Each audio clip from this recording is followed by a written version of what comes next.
Nandito na si Bernadette ulit! Ilabas mo na ang iyong tambol, ang turotot mong itinago sa baol.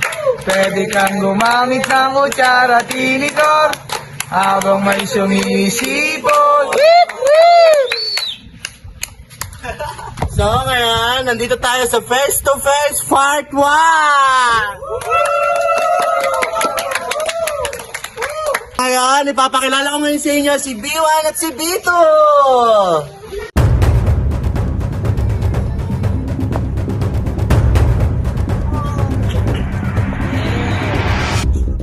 At ngayon, ipapakilala natin ang dalawa nating kalahok na nagtala sa iisang talong.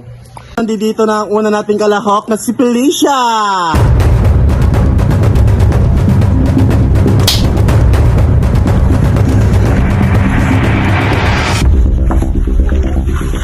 Nandito na ang pangalawa nating kalahok na si Duday!